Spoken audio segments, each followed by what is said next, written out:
The municipality of Drobeta Turnu Severin is a city with a restless and fascinating past. The settlement has been known ever since Emperor Trajan, the man who established here the first military camp called Drobeta. This lies today in the yard of the Iron Gates Regional Museum, which shelters these traces of the early period of the city. Drobeta Roman camp represents the first military stone construction built in Dacia by Emperor Trajan, being a defense camp and an important political and military center, erected to shelter the 500 soldiers that ensured the security of the area. Initially, the stronghold had walls of about 1 to 2 meters thick and 3 to 4 meters high. Now only the foundations can still be seen, with their 4 side gates and a part of the Praetorium, the headquarters of the military command, where Emperor Trajan himself had his premises during the winter of 105 and 106 AD. Later, the fortifications were rebuilt by Emperor Constantine the Great in the 4th century. The settlement of Drobeta was born over the years from the dwellings and structures built here. Close to the Roman camp on the Danube bank is Trajan's Bridge, known as the most representative emblem of Roman origin in the region.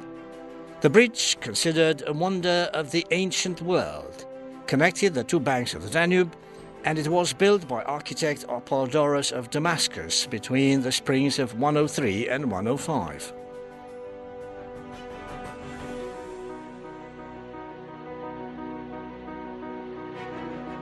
Another history page of Severin was written in the 13th century, when the Hungarian kingdom organized the Banat of Severin as a southern border. The Ionite Knights, brought here to protect the region, built the medieval fortress of Severin. It was built in more stages between the 13th and 15th centuries, so the ruins which can be seen today do not come from only one construction. The first garrison was that of the Ionite Knights, who withdrew because of the attacks of the Turks in 1259. In its heydays, the fortress had 6 defense towers, and it was surrounded by 2 concentric stone walls and a deep moat. The towers, which had more floors, contained different rooms used by the picket. In 1524, after a devastating attack of the Turks, led by Suleiman the Magnificent, only one tower remained standing, known as the Tower of Sever, which seems to have given the name of the town.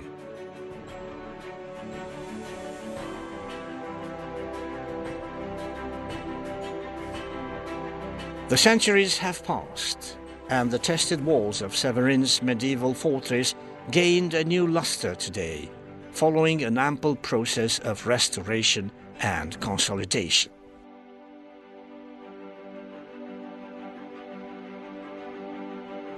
On the Romanian bank of the Danube, going from Drobeta Turnu Severin to Orshova, you can deviate from the main road a few hundred meters to visit Vodica Monastery. Its patrons are Saint Antonia the Great and the birth of the Lord's Mother. The monastery was built between 1370 and 1372 by Saint Nicodim, funded by Voivod Vladislav I. It is the oldest royal foundation documentary attested, and the first independently managed monastic establishment in the country. Once the fortress of Severin was occupied by the Turks in 1524, all the assets were confiscated and the monastery destroyed.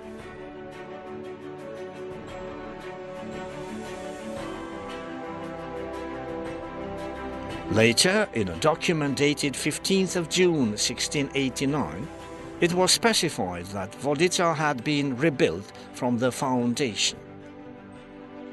On September the 5th, 1891, when a bishop visited the place, It was noted that the site was in ruin.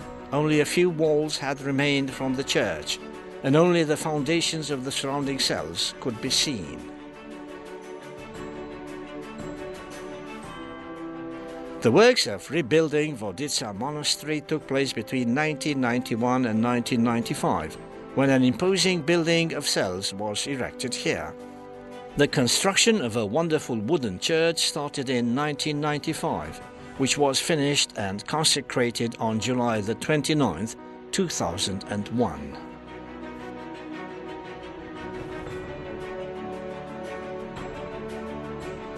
Located on the ridge of Moshu Hill that dominates Oshawa town, St. Anna Monastery offers an incredible panorama of the region, being a monastic landmark that shouldn't be avoided by any tourist reaching these places. The monastery was founded by the great journalist Pamphil Sheikaro as thanksgiving to God for saving his life during the battles carried out here during the First World War.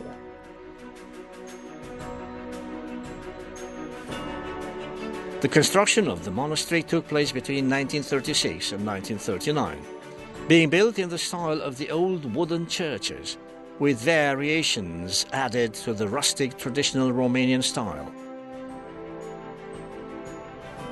Due to the breaking out of the Second World War and then the setting up of the communist regime, the buildings were used at first as a youth camp and then as a hotel and restaurant. Its consecration took place only on December 2nd, 1990, being given the holy patron of St. Anna and becoming a nunnery.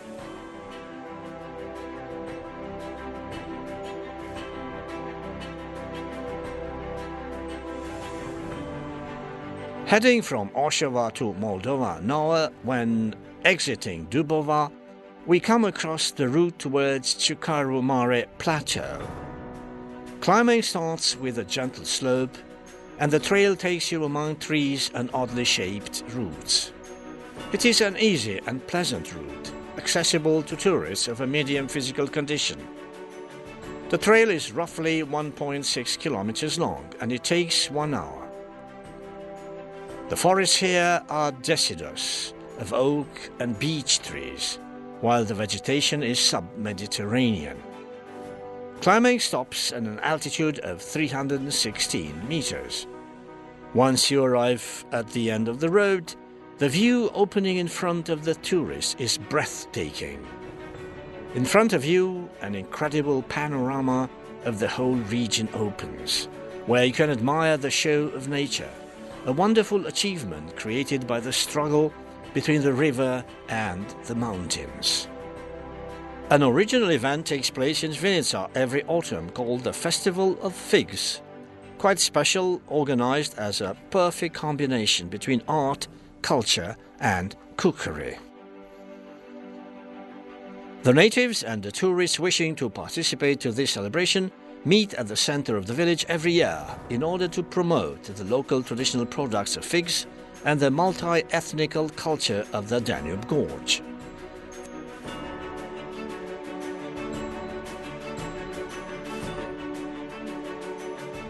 The aromatic fruit are cooked into real delicacies, among the most appreciated being the brandy and the fig preserves.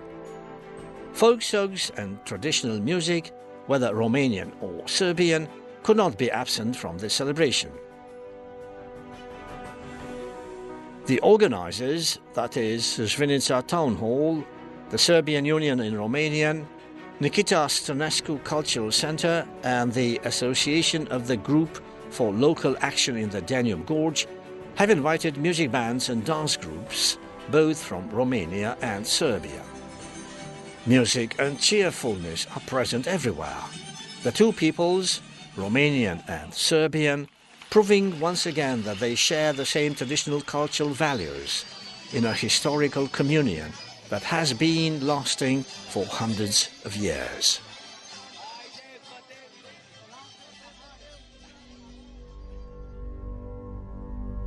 We continue our journey in this region full of historical traces and cross on the Serbian bank, a few kilometers away from the Iron Gates Dam, to visit the Roman camp of Diana. The walls of this camp have been discovered on a hill above the bank and represent the largest and best-kept Roman fortification in this region of the Danube.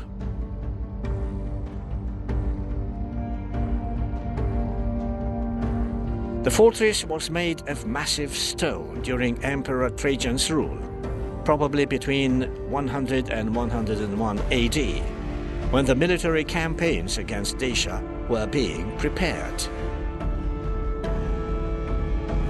The fortress was destroyed by the invasion of the Huns in the middle of the 5th century, being rebuilt by the Byzantine Emperor Justinian the Great in 530 AD.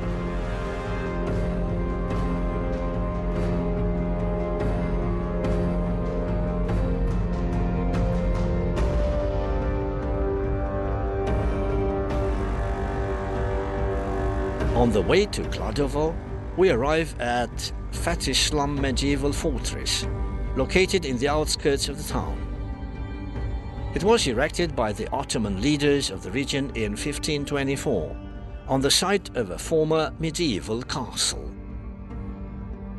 Being situated on the Danube bank, the fortification had a particularly important strategic role in the area.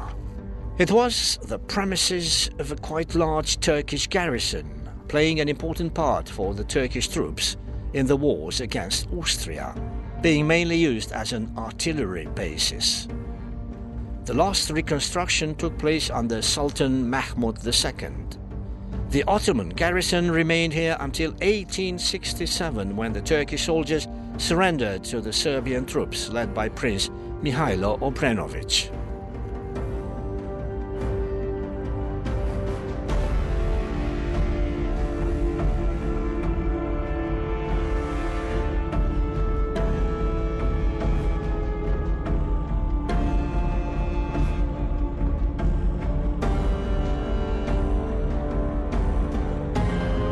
Located in the middle of Kladovo, the Museum of Archaeology was opened in 1996 as a branch of the National Museum in Belgrade.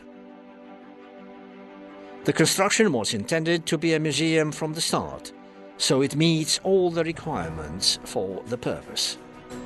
It is the place where many of the evidences of the regional historical and cultural heritage are preserved. The rich and diverse collections were gathered during the last 50 years in exceptional discoveries on the archaeological sites of prehistoric, Roman or medieval times. The most valuable objects are permanently exhibited as a representation of value of the millenary past on the Danube banks.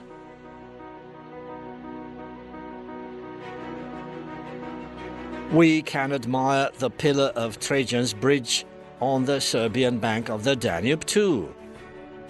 It is quite well preserved, taking into account those almost 2,000 years which have passed over it. This emblem of the past is a living proof that these places were part of a great empire, while the historic and cultural relations between the two peoples have their origin in the common heritage of a history full of glory and greatness.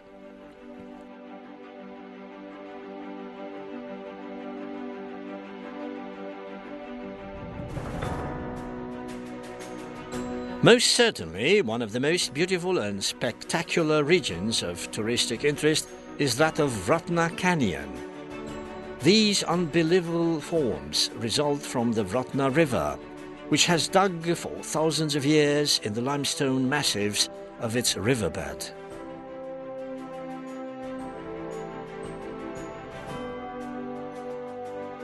The touristic name of the place is Vratna Gates, the small gate and respectively the great gate, that are easily accessible, while the third one, the dry gate, is located some 3 kilometers away. The small gate is the first to appear in our way. It is 34 meters high, 30 meters wide and 15 meters thick.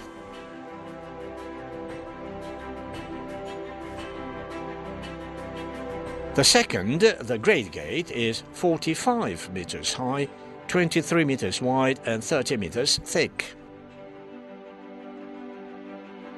These two were formed by the collapse of the ceiling of a cave where the river was flowing underground, resulting in the appearance of these natural stone bridges that are the highest in Europe. The whole area is of particular beauty, the combination between the green of the forests, the grey of the rocks and the blue of the sky, being the elements of a picture that leaves an unforgettable impression to any visitor reaching in the region.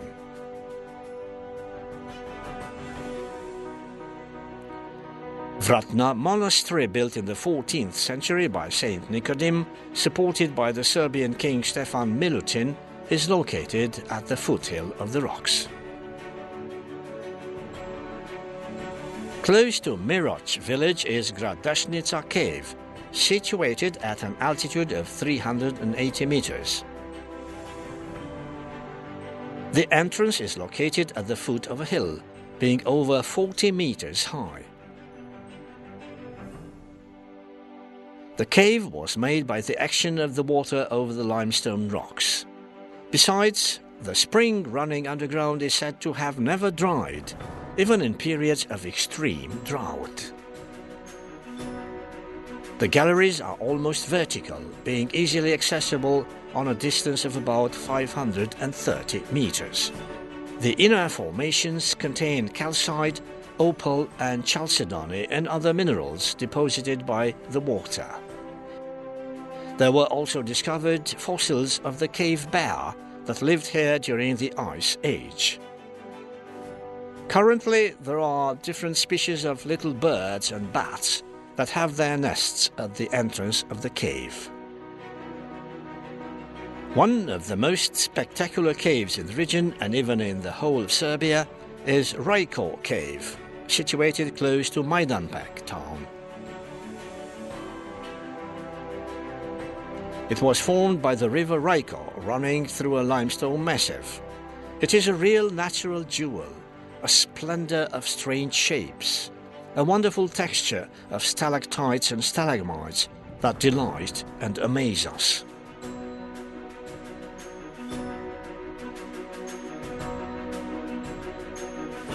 The inner galleries are 2,300 meters long, but only 1,400 meters can be visited, being very well arranged for tourists.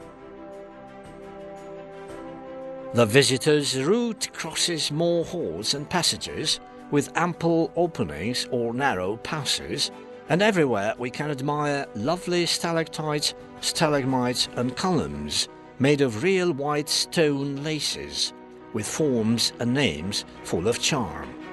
The Crystal Town, the Life Tree, the Three Graces. Legend says that a famous outlaw called Rajko had his hideout here, attacking the travelers and hiding his treasures in this cave. These treasures have never been found, and there are still many attempts to enter and dig in hidden places.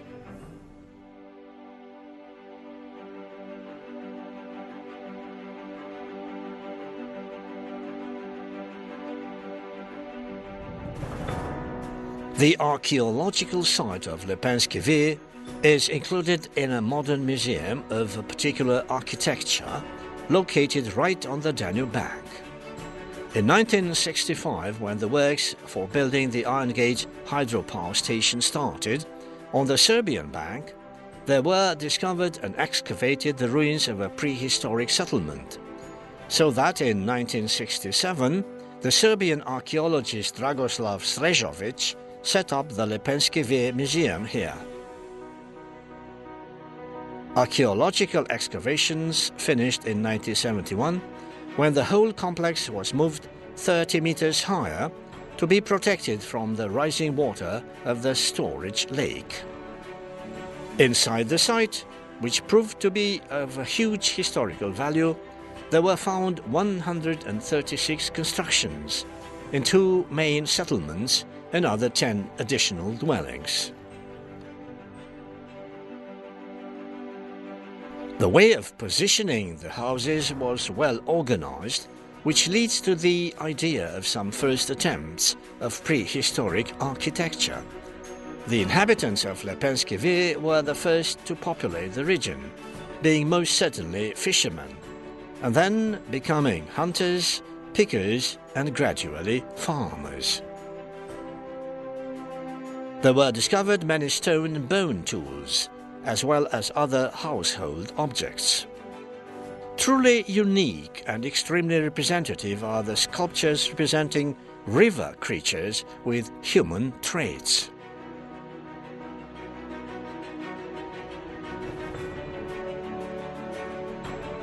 This model of human head with obvious fish characteristics was definitely inspired by their everyday life lived on the Danube banks. Lepenskivi was declared a cultural monument of exceptional importance in 1979.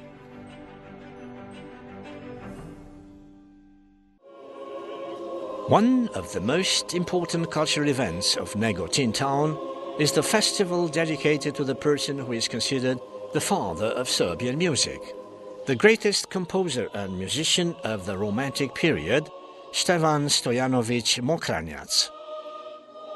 He was born on January 9, 1856 in Negotin.